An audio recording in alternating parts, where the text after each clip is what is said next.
I think we can start now. So, hello everyone. Welcome to Junior High's very first live class notes on Misogynoir and Black feminism. I would like to first thank Nyuma for helping me come up with that title, because that was the subject email that they put, and I was like, ooh, I like that. I am Deja Bowen. I will be your moderator today, and with me are my lovely panelists. If you all would like to introduce yourself, or you see their names in the little sidebar, but if you would like to verbally introduce yourself, your pronouns, and your socials for a little shameless plug, you're welcome to. Okay. I don't know what the exact lineup is, because to me neither. This was very like candid. So if I'm speaking out of order, I'm sorry, you guys. But I'll go. I'm Dom Roberts. My pronouns are she, they, her, anything really. So I'm very excited to have this conversation with everyone, and I just think you guys are all incredible, and I love the space that you're creating for just Black women and Black people in general. And my Instagram is Dom Roberts. Instead of an E, it's an X. I don't know if that was right, but we love it. Love this first, so you guys can upstage me. I don't know. You're funny. Oh my gosh, thanks, guys. Gang, oh man. Hi, my name. We got time today. Hi, my name is Nyuma. My pronouns are she, they. My Instagram is @thehoodprofessor. I'm really happy to be here with everybody, and I hope everyone's having a good Friday. And if not, I hope you're taking care of yourself to the best of your capacity. Yes. Hey everyone, I'm Chala, pronouns they, them, theirs. I'm coming at you live from Brooklyn, so it is 9 p.m. Here on occupied Canarsie Lenape land. My Instagram handle is @chala.gram, and I am also just pumped to be here. We're so happy to have you. Literally, Chala is a lifesaver. I was scrambling and stressed and almost thought this wasn't going to happen, and you were like an angel fallen from the heavens. So thank you so much. And that you're from Brooklyn. My dad's from New York, so I feel like a part of me is a little New York side. Hey. But East Coast people are bomb. Those are half the people I like. Yeah, we don't have to get into that. Anyway. So, as I said before, this discussion is about misogynoir and Black feminism. And my first question, which I'll give y'all a 5-minute time block to just discuss very openly about your experiences. But my first question is, what is misogynoir and how has it affected your life in any way? I will mute myself.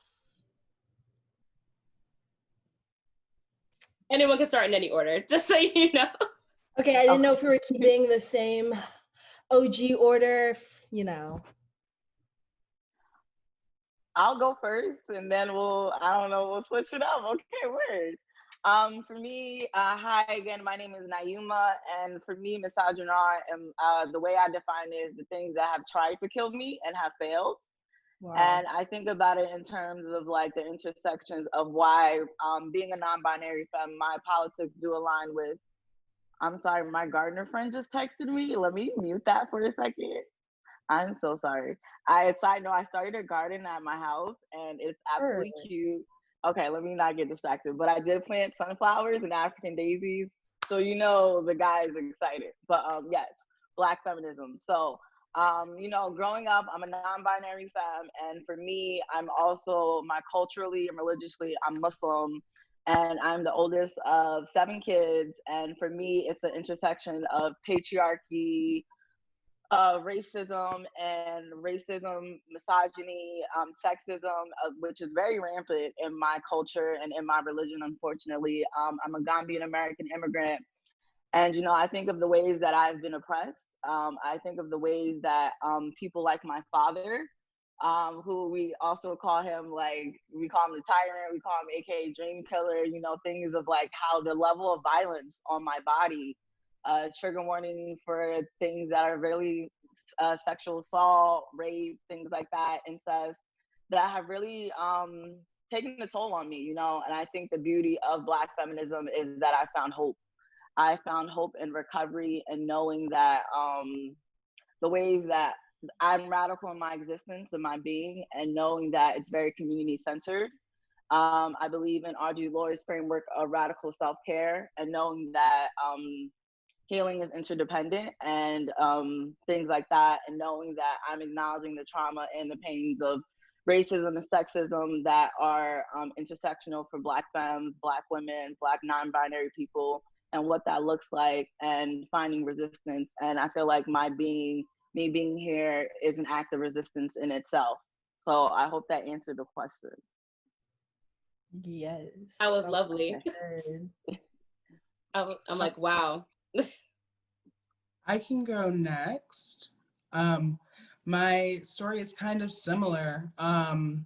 I also am like, my dad is a Congolese immigrant, so I'm Congolese American, and also grew up in a house with a man who was a tyrant, and was doing actually journaling earlier today just about finally being able to name that, like, what I had gone through as a kid was emotional neglect and emotional abuse. And I had never really let myself put it in those terms before, because it was that kind of sentiment of, oh, well, you know, you had a roof over your head, you had clothes on your back, so like, you're fine. Love, that's, you know, I was like, my childhood wasn't abusive, like I wasn't physically harmed, but being able to identify that in just the different ways through like body policing, especially as someone who's like assigned female at birth, the ways that that was also trauma and the way that that was also abusive. I'm also a non-binary person, and my mother is a Jehovah's Witness. So I was also raised in a very strict, very controlling religious environment that had very specific ideals about what a woman's role was supposed to be in the household and in the community. And it was also just a religion that was very controlling over just like thought processes and how you're supposed to move through the world. And with the intersections of Blackness and of misogyny, with racism and misogyny, it's really something that unless you exist at those intersections, people always want to ask like, oh, which one's worse? Or which identity do you put forward first? And to even ask that question is something that's just like so ignorant, and just proves that they're like gonna miss the mark anyways, because there's no way for me to separate my femininity from my Blackness. And there's no way to separate my Blackness from my femininity. Even as someone who identifies as transmasculine, my femininity is inherently a part of me, and it is inherently Black. And misogyny, the attack on that, and the subjugation of femininity in all people, whether they identify as women or not. And we see that with a lot of the homophobia that presents itself in the Black community as well. I don't want to, I'm gonna say some of this. So No, yeah, I totally get that. There is so much policing, and what you said about like growing up in a Black household, it's like, my parents have done that argument, being like, well, you're fed, you're clothed, you go to school, like, that's like, your childhood wasn't abusive. I mean, like, I can't say that my childhood or upbringing was abusive, but I can see it, like, the maybe, I don't know, like emotional neglect, or like, you know, just certain things that affected me as a kid, but they don't get as adults because they think that's something small or insignificant. But yes, I agree. Would you like to add anything, Dom? Yeah, I mean, I'll end it off, but guys, I'm scared to talk now. No, I'm just kidding. Everything is so well said. And I mean, to piggyback off of that, my background, I grew up in a predominantly white neighborhood in Arizona. moment of silence. You know, and I'm mixed, so I'm half Filipino, half Black, and I grew up mostly around the Filipino side of my family, and that was just a very different and hard experience, just with that culture of like the Pacific Islands and the Philippines, and how they, you know, traditionally, like in the sense, and not an overarching statement, but just traditionally noticed in my personal family, how they like cater towards men and women to be a certain way, look a certain way. And not only that, but then there's also the colorism found within Filipino culture of, if you're lighter, that's better, and if you're darker, that's worse. And so, hi, I'm half Black, you know, like melanin in me. So that was just a very conflicting way to grow up, which in turn resulted in a lot of internalized hatred towards the things that make us beautiful and human. And so it wasn't really until I started breaking away from just the small-minded thinking, where I was able to realize all these different inequalities stacked up against me, and how they intersected, from how me and my feminine side, my sexuality, who I'm allowed to love, and how I'm allowed to love, how I view love, and how people view me as a Black woman in society, and so many different things. It kind of started to paint this bigger picture of how Black women are seen across the board in general. And as just, I think a lot of Black women take on the role of uplifting and building communities, there's not a lot of uplifting and building of us. And that's really hard, because I think when we think of feminism, right, it's the equality of all sexes in the broadest term possible. But what we have to realize, and, you know, Kimberly Crenshaw, she says it best, but like, all inequality is not equal. So we can't look at every inequality stacked up against us and be like, this is the one answer to how to fix it. But we have to kind of case study, which is why I think Black feminism is so important, because it's specific to Black bodies, you know? And so that's why I think this conversation is so powerful, and the things we're mentioning are so powerful as a case study, sort of, with perspective. Yeah, because piggybacking what you said about like how there's this image of Black women being like uplifting communities, it's like, it's so limiting for us, because then it always seems like we have to be the pillar, and that we always have to have the weight of the world carried on our backs, like we're Atlas or something, and then we have no room to grow, and then we have no room to be whatever version we want to be. We can't be like a messy person, we can't be a mean person, or like a super sweet person. We have to just be like this one image, and we have no room to be versatile, because but leading into my next question, when you brought up feminism, my next question is, do you call yourselves a feminist?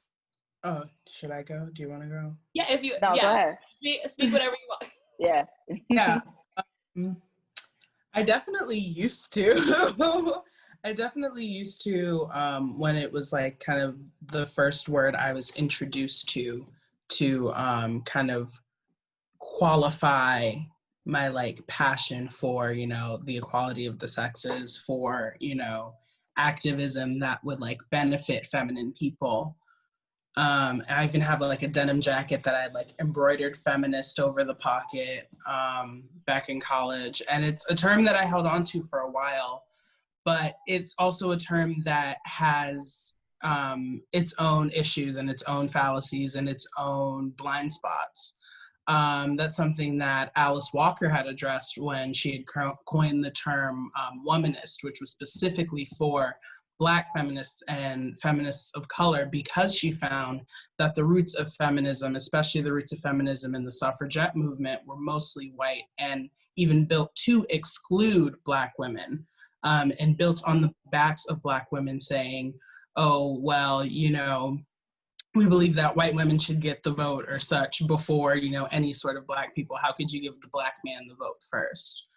I believe that feminist is a term that has been very important throughout history, but I think that there needs to be kind of something newer and more forward thinking, because I feel like you can add the term intersectional, you can add whatever sort of adjective before it, but that still won't make it fully encompass everything we want it to. And then there are people who will take the term feminist and bastardize it, like TERFs, like trans exclusionary radical feminists.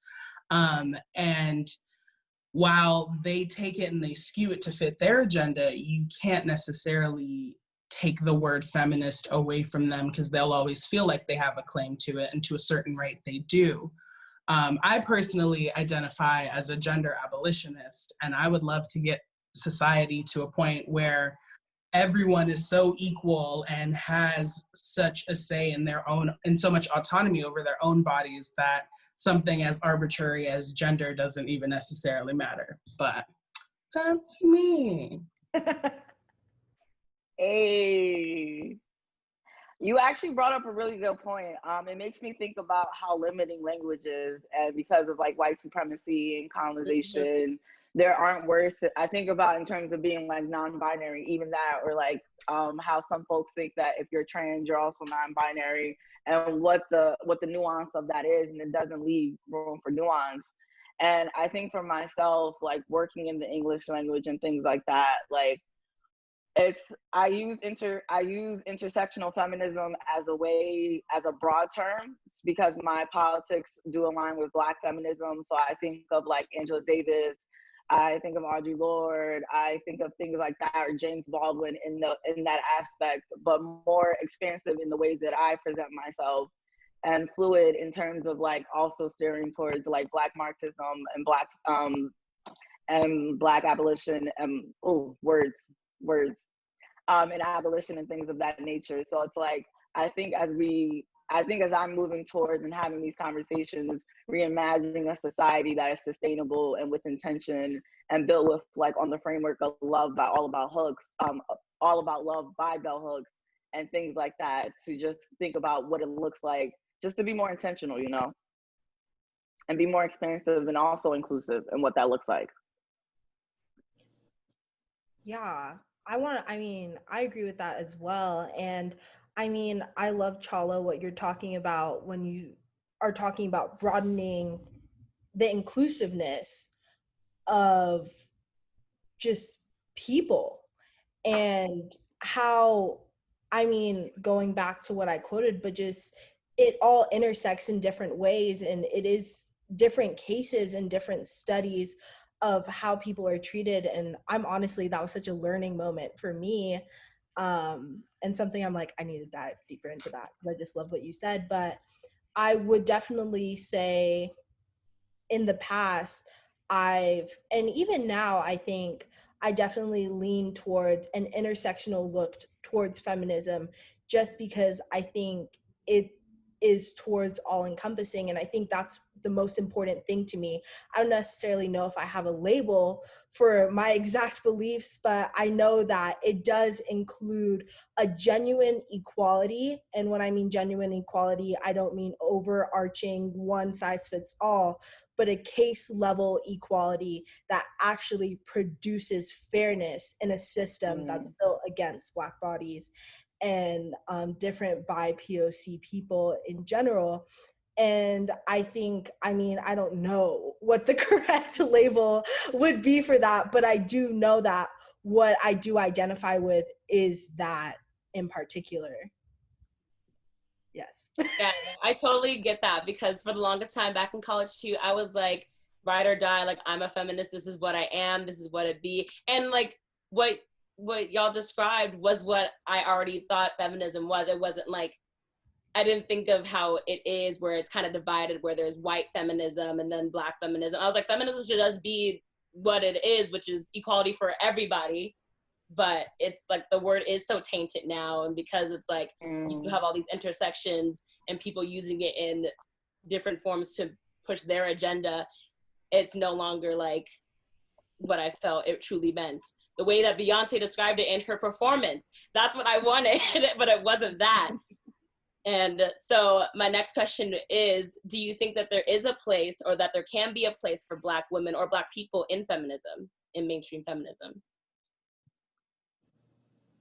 I think we need something new. I think that feminism, the way that it was built, I think the scope is too narrow. Me, but like I feel like the scope is too narrow. And yeah, it's the equality of the sexes. That's what feminism is. And we can try to push that boundary in every single direction, but I don't think it will ever be more than just that. And that's why I personally view gender from more of an abolitionist perspective, because I'm like, fuck equality, burn all of the bridges that even built the systems. I don't want to be equal in an illegitimate system. You know, I don't want to be equal in the eyes of capitalism. I don't need to make the same amount of money as a white man. That's not what I'm working for here. What I'm working for is enough autonomy over my personhood that they can't tell me what I can and cannot achieve, what I can and cannot do with myself, what I can and cannot be. And yeah, I think feminism is, it's too narrow.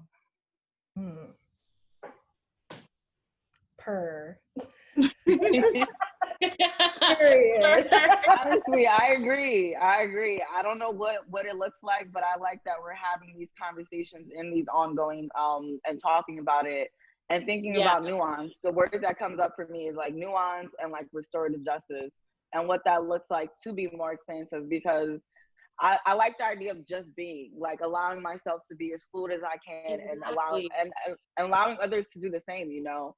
And under these systems, that's not possible. Yeah, it really is just like, just let people live. That's the one thing that bugs me, is that everyone feels like they have a say in how other people should live their life. And it's like, if it's not affecting you personally or harming you, then why is the way this person is doing things? Why are you mad? Yeah, why are you mad? Right. It really is like, why are you mad? Mind your business. Exactly.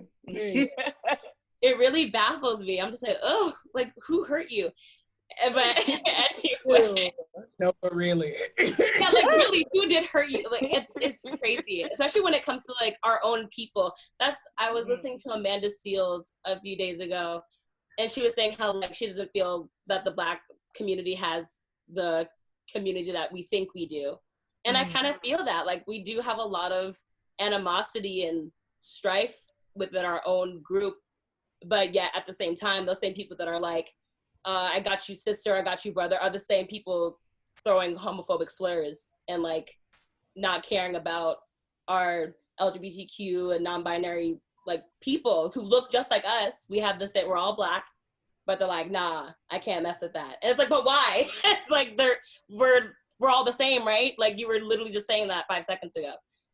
But my next question is, how do we get Black men to protect us as much as we protect them? Because I feel like that's another major thing, how we're constantly fighting for them, being there for them, but then when it's reversed, we kind of get left in the dust.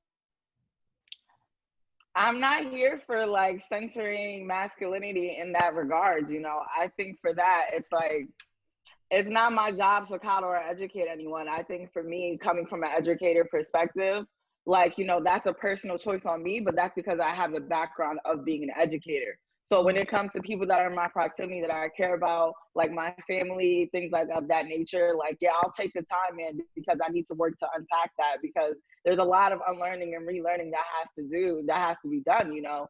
But for Black men, that's other if we're talking about cis Black men, that's their job, and like working on toxic masculinity. And I'm not here for that. I'm here for rooting for, you know, that thing, I'm rooting for everybody Black. I'm not rooting for everybody Black, because if you're transphobic, I'm not fucking with you. Like, if you're any of these isms, I'm really not fucking with you. And that's the thing. I hear so many people say that, and I'm like, but should we though? Like, just because they are Black doesn't mean that they are for us, you know? Exactly. And it goes into representation policy, representation or like identity politics, you know, just because all your kinfolk is not your kinfolk. And I have learned that. And that's why I get into the questions of like, what do you really mean when you say these words of like, liberation, community, and what does that look like? You know, what does it mean to be radical and things of those natures, and really getting down to that. So I like nuance. So once again, like I ask for nuance and what that looks like. Wow. I mean, yeah, and just to add on to that, more so I pose, speaking to this, more of a hope and an idea as to how we would spread the conversation of, I think a lot of the heartache behind Black men in general and them not seeing the bigger picture towards being accepting, when it comes to transphobia, sexism, so many, across the board, colorism, and all these different things that I feel like we're attacked with as Black women when we're met in these parallel spaces. But for me, I wish there was people, someone who felt called to kind of set up a way to educate and help spread, but more so, like you were saying, a representation. I think that if there were more role models, people that they could look towards and see, whether it's ideas, and it doesn't necessarily matter who's leading the conversation, but I think if they would take on the responsibility, someone in the community would take on the responsibility to start, would rise against, I think it's an ounce of fear, right? I think a lot of it is fear because of oppression they've faced with wanting to explore these different topics, but the peers around them don't necessarily feel comfortable having those conversations. So with unfortunate and, not positive peer pressure, they're like, nah, man, we ain't about that. So that's where we have this like large scale problem that we're facing in the Black community. And my hope and wish is that there would be voices that would start rising up to have the important, uncomfortable conversations and help with the learning tools.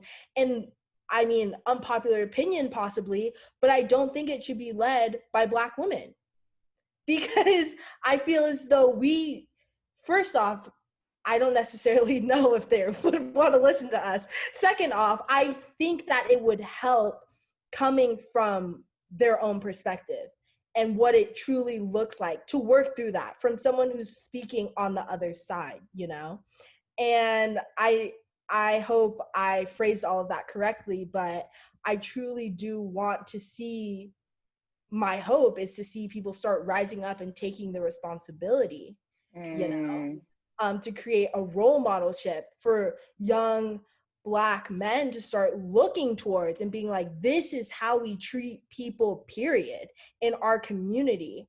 And I think if we can start doing that, we can build a safe place for others. That literally bleeds into my next question, which is why do you think there is a divide anyway amongst like Black men and Black women, or like just why there is a divide so much? What is it? I'm trying to think of another word, but yeah, why a divide in the first place? If you can articulate, if you can think, what would be the reason? I'm just gonna add one little piece as well, and then I'm gonna stop talking, I swear, everyone. But this is something that was on the forefront of my mind, but it's kind of the Black rat race. Do you guys know what I'm talking about? Feeling as though there's only certain room for us. And I'm gonna speak from my background and just my personal experience to just kind of paint the picture for everyone listening.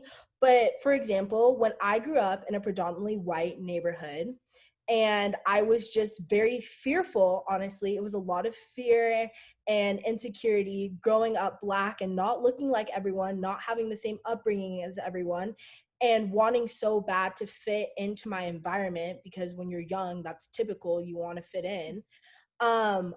I just took on a lot of internalized racism.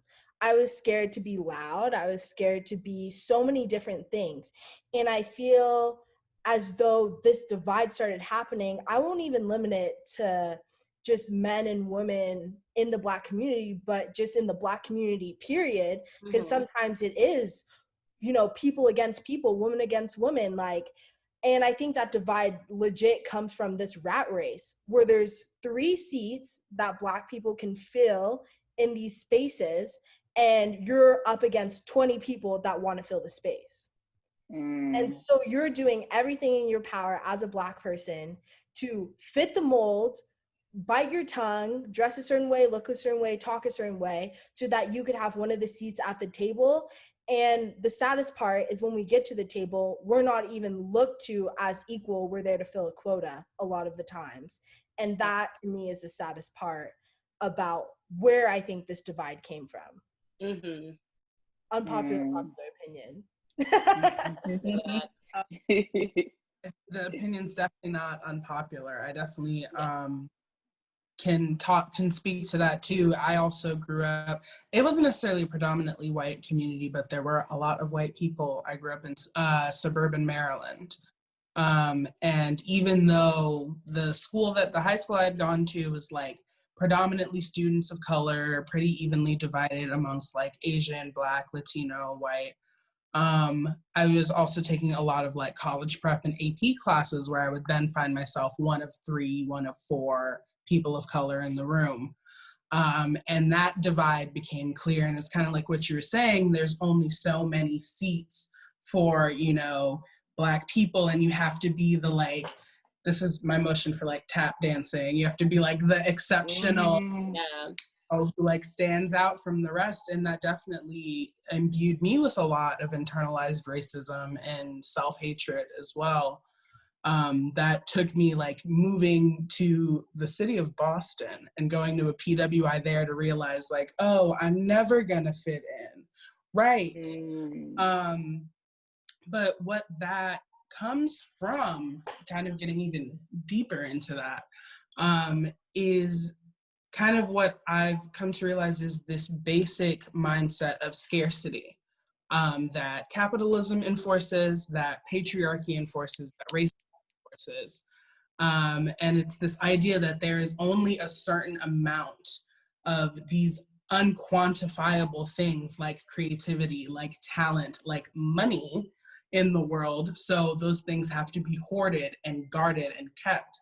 That even falls into a lot of like Western religion. We see this scarcity mindset around sanctimoniousness and around salvation. There's only so much salvation in the world, so we're gonna hold on to it, and you have to come to us to get some. When really, salvation, a relationship to the divine, is everyone's birthright, and abundance is the natural way of the world.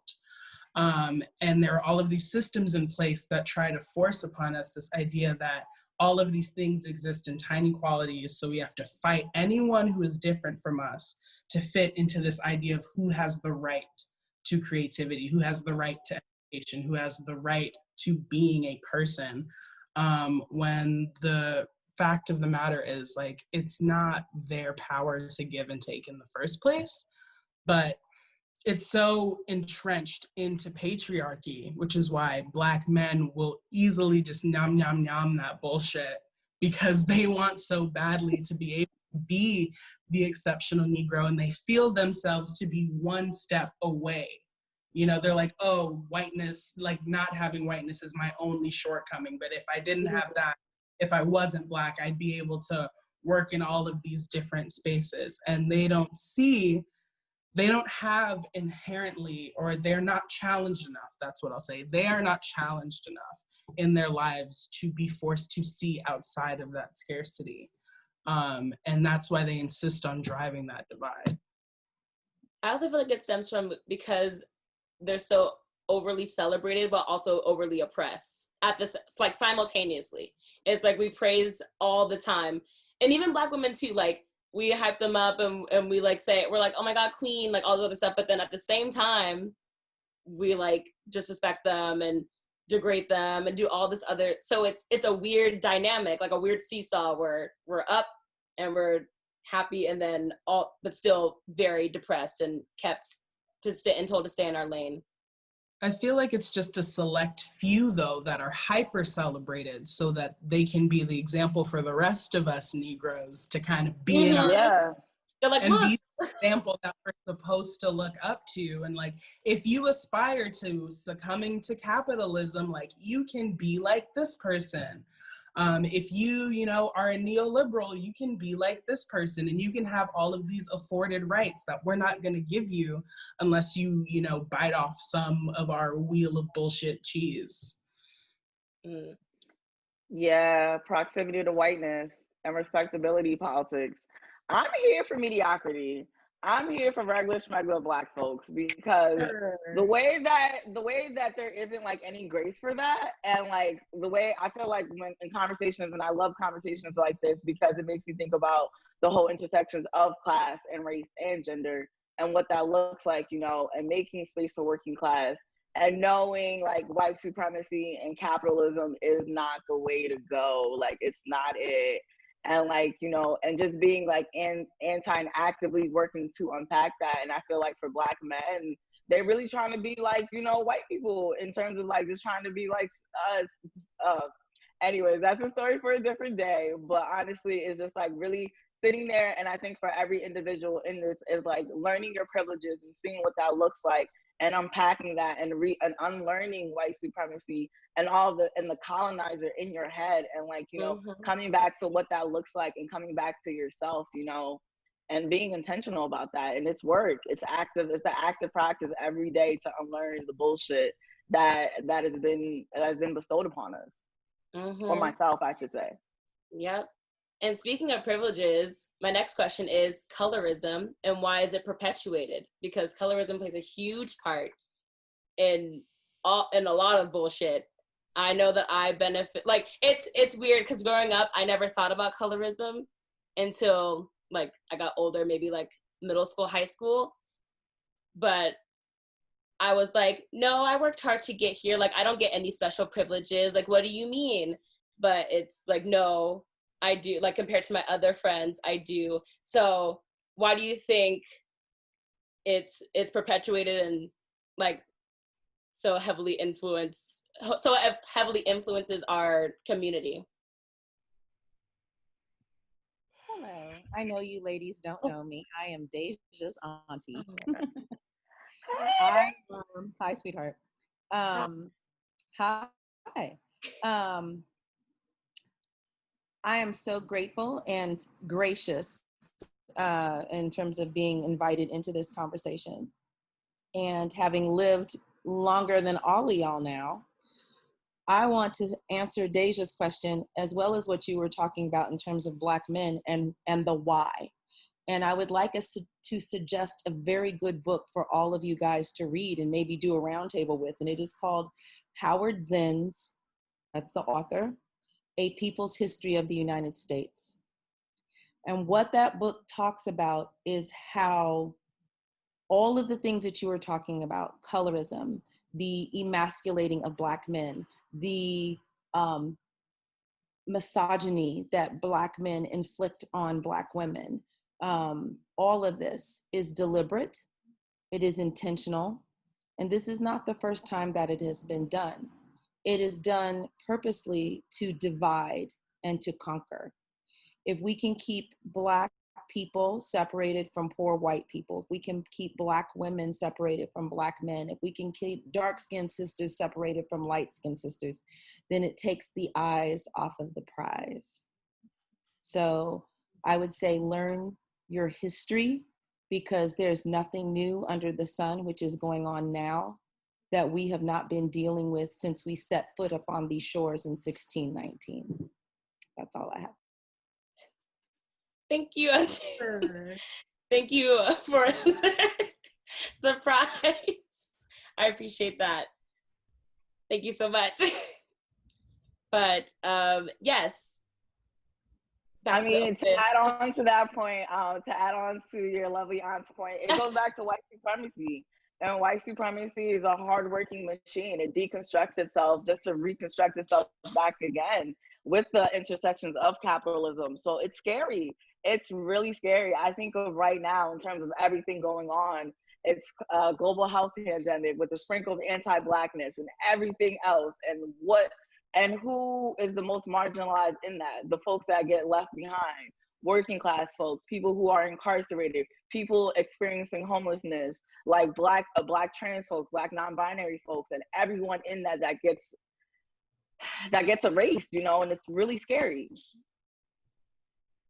It is. So, did anyone else want to add to this question before I move on to the next one? I'm like, Perfect. y'all killed it. I know y'all are killing it. I'm so happy for this discussion, and I look forward to having more like this. Like, these are very important, and I just can't thank y'all enough for your time and your energy, because this can be very emotionally draining. But my next question is, what does it mean to be a sexually liberated Black woman, or like just a sexually liberated person in general? Because I feel like that is now being like, there's a lot of talk about, are we being too over-sexualized? Is that freedom? Are we just, we're like going backwards? All that, yada, yada. What do y'all feel on that? Well, I feel like sexual liberation, the cornerstone of it is bodily autonomy, first, foremost. I feel like we can continue to have the conversations about what is over-sexualizing, what is, putting too much sexual content out into the media. And, people always, bring up the children. And it's like, well, if parents don't want their children exposed to certain media, they should just pay more attention to their kids, instead of insisting that the internet and TV raises their children. But the conversation really comes down to who is allowed to have autonomy over their own body, and what autonomy they're allowed to have. And really, only in this country, it's predominantly rich white men. Most people, even if they're just not rich, do not have bodily autonomy because we don't have universal health care, because people can't go see a doctor, because people cannot be fully in charge of their sexual and reproductive health as they might want to be, which then puts other people at risk. And it's one of those things that, again, it all kind of collapses in on each other. But I believe that sexual liberation is being given the space, the education, the resources to be able to know what it is you're trying to explore, be able to explore it safely, and know how to communicate what it you're looking for with the people you're looking for it with. But there's so much involved in that people don't even want to think about. They're just like, yeah, free the nipple. But there's so much more that goes into it. Definitely. Anyone want to add? Nope. I was like, it's going down. I just want to make sure. I shook my head. I was like, nah, they killed it. They fucking nailed it. No, yeah, you really did. Because it really is more than just like literally what you said. But it's just all about doing research. And I think that's what scares people the most, is really diving in and doing the research to learn. Because, I mean, learning takes a lot. But if you truly want to be about these things, then you got to do the work. Yeah, I mean, it also just goes into like the failures of sex education in our country, the massive, any failures of sex education in our country, a lot of which is just abstinence, which is going to teach no one about anything that they need to know. And that just is symptomatic of so many other things like religious control and conservative control in the country as well. And it would be less intimidating for people to seek out resources and support if they got that kind of foundational education in the classroom. Mm-hmm. Exactly. It all starts in the classroom. And another thing that I feel like is not talked about enough in schools or just in life in general is mental health and the Black community and how those two play a part. So what are y'all's feelings about mental health in the Black community right now? Do you think it's getting better? Do you think it's like is there hope for that for us to get to a place where we understand it? I'm like, I'll speak to this.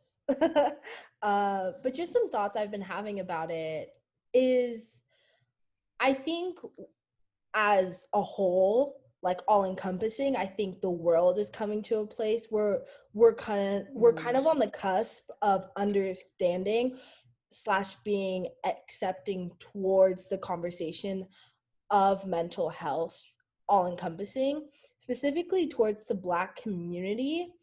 I feel as though there is a sense of a lack of access towards the tools and resources needed, which is the biggest problem. Because I do believe that people understand and can notice symptoms of maybe depression, anxiety, different disorders or illnesses that they may be struggling with, although don't know exactly where to go, whether that's because of a classism issue, the family not being accepting towards the conversation of mental health, and so many different encompassing things that I think a lot, and just historically, Black people have had to deal with repressing their trauma and just pushing it down to move forward in society. For example, when I was walking down the street the other day, I was on Melrose in LA and I was shopping with my friends. And I was with 3 of my friends, and all of them are Black men. And we were walking and we saw 2 police officers harassing a young Black man. Wow. Illegally. And we were just monitoring the situation, as were all of his friends. And it was really sad, just the things we were hearing the officers say to this young man. And he was so young. He was, I would say, like 19, early 20s for sure. Very, very, very young. And it was literally over where he was standing. Just he was standing on the, like, he was too close to a business or something like that. His friends, they were like too close to a business. And I'm sure like someone complained about it. Anyways, my point with that is that is a form of trauma. To see it and to have to monitor it, but then to be a friend to someone that's experiencing that releases a piece of trauma to them, and also a piece of trauma to the person who's experiencing it, especially. And that is encompassing with microaggressions, covert, overt racism, and so many different forms that we experience on a day-to-day. And that's just an example of something that happened the other day.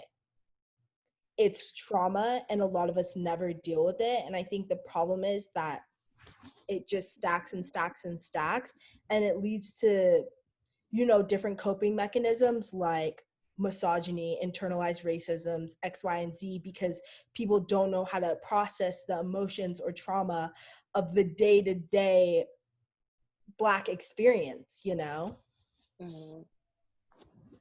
No, that's so true. It's And, like, oh, sorry, go ahead. Oh, I was just going to say, to kind of build on that, the worst part about it historically is, especially with Black people not having access to mental health services and not being able to heal from that trauma, it gets passed on inadvertently. And not only are we dealing with those traumas day to day, but we are also dealing with several generations worth of traumas that were not healed, that had nowhere to go, that were not released, that have been passed on, that still are just kind of inherently built into us, that become, science has showed, coded in our genes. Mm-hmm. That is how we are. And yeah, it's great that the conversation of mental health is starting to happen, but of course, like any conversation around justice in this country, it's like almost too late, but we'll take what we can get at this point. Honestly, it really is a like, I guess. Like, it's late. I've been here. Really glad that you brought that up. We've been waiting. We've been here, but like, thank you for finally showing up.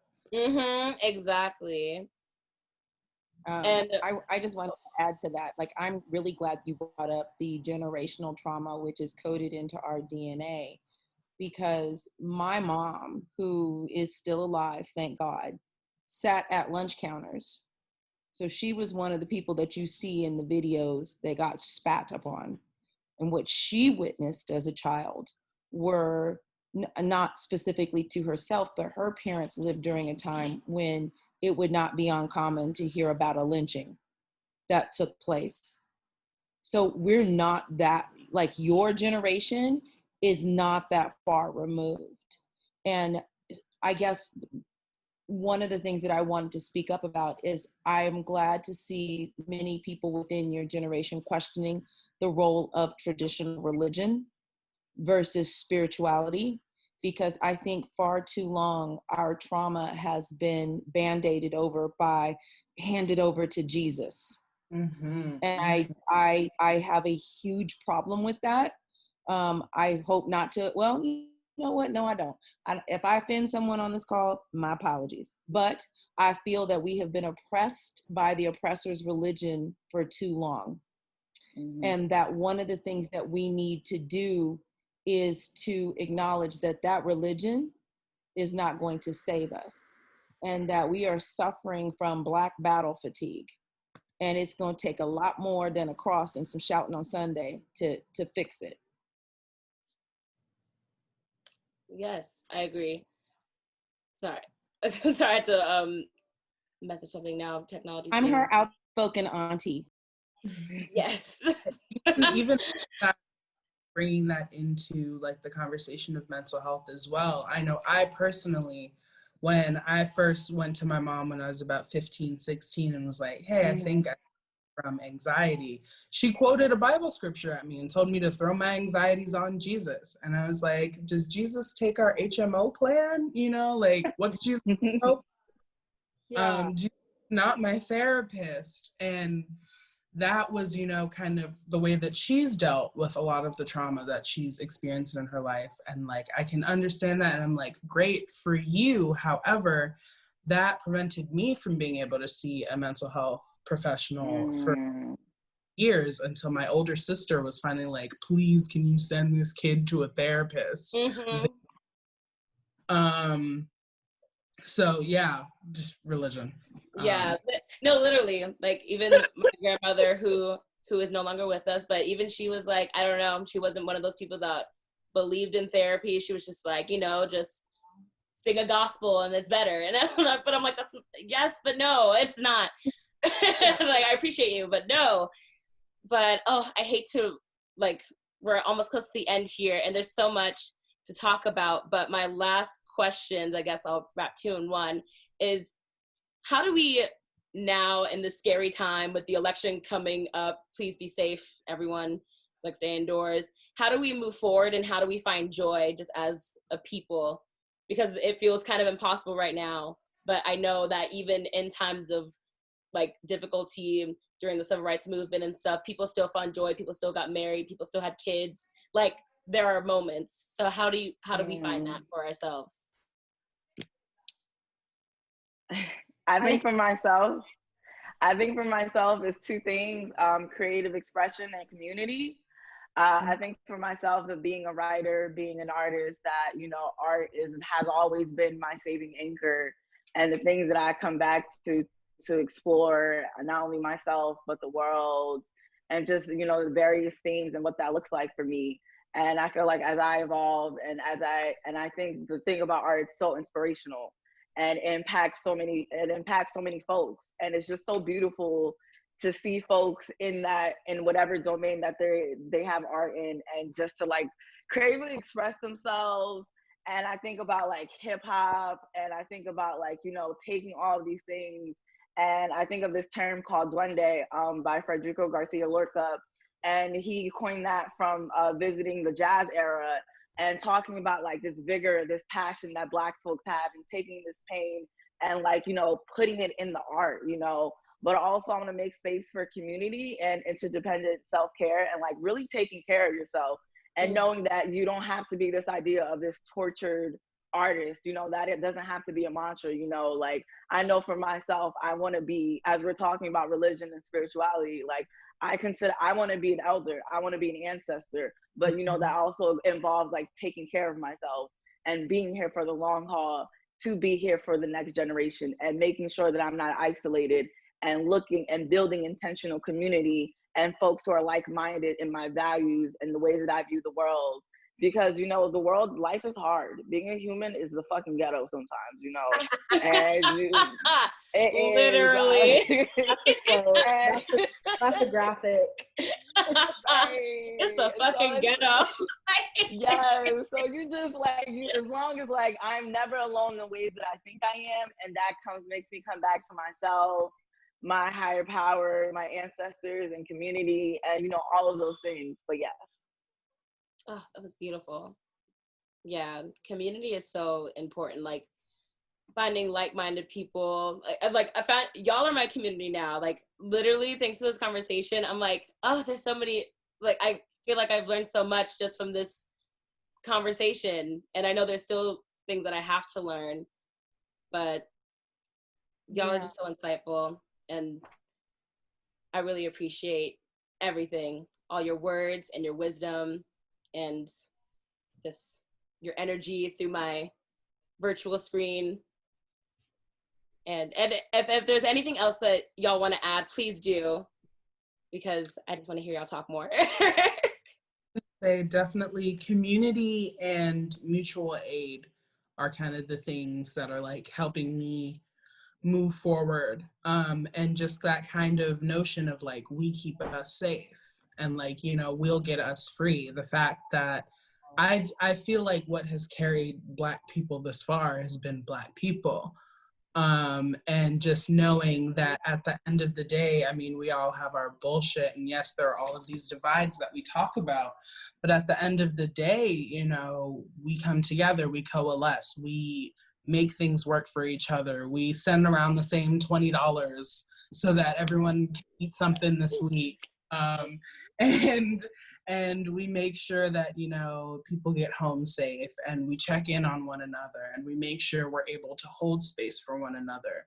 Part of that, of course, being intentional and making sure that we are doing the work to heal ourselves so that we can help hold people when they can't necessarily hold themselves. But then we can also rely on our communities and be held when we can't hold ourselves. It's being able to break out of the kind of capitalist, white supremacist notion of, you know, hyper individualism, and realizing that it is community that has gotten us this far. It is community that has gotten humanity this far. And it's the only thing that's really going to save us, is being able to be intentional and deliberate and loving with our communities as extensions are of ourselves. So good. And I mean, just to add on, but like, what do you add on, you know? But I really loved, Chala, where you said like, we get us free. And I think that a lot of people, like, their hope is remaining in this election. Like the unfortunate majority is like, their hope is in who is the president. And I'm just like, unpopular opinion, my hope is not in who sits in office. That's not where my hope lies, you know?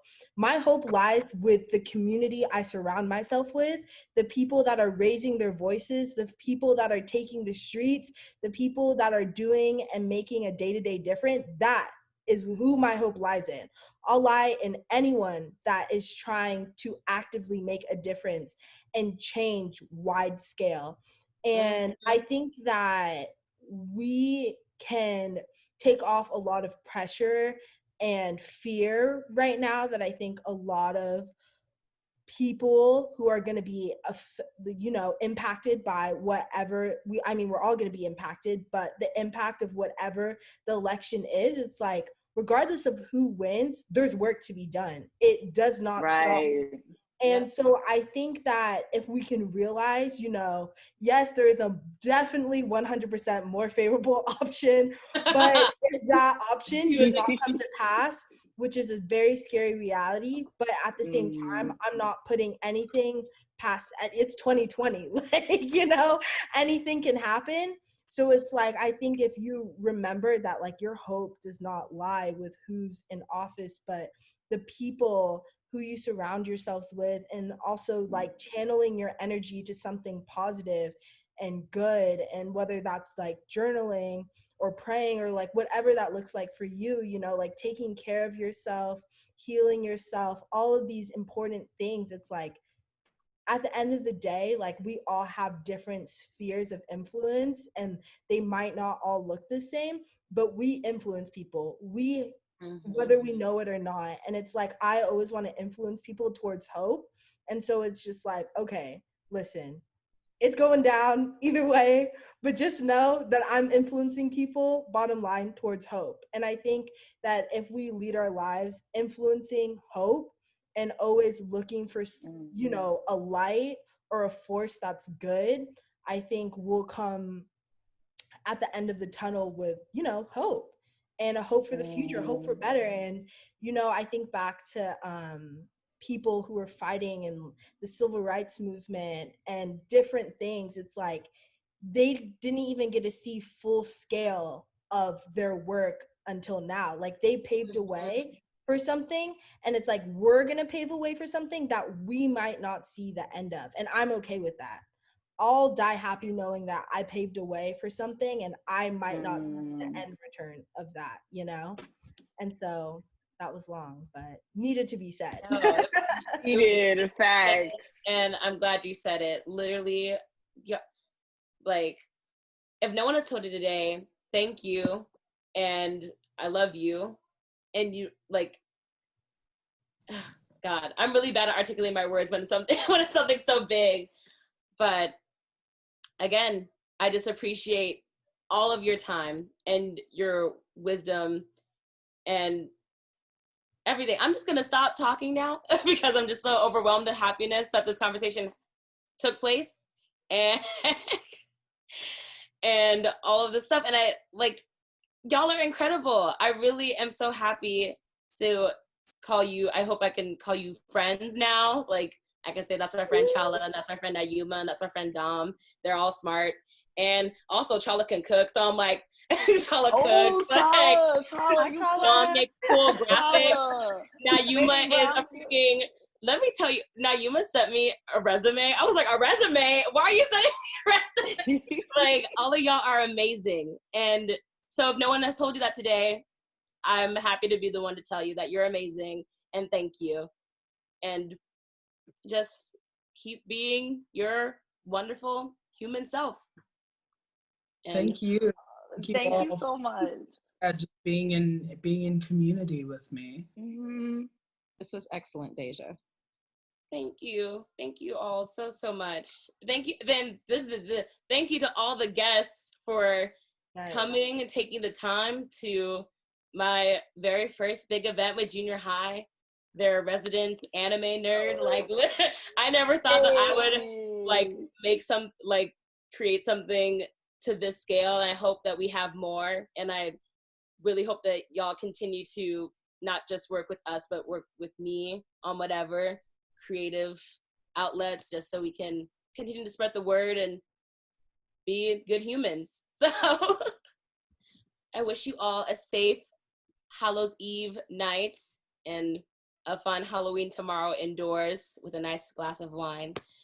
And I love you. So, wow.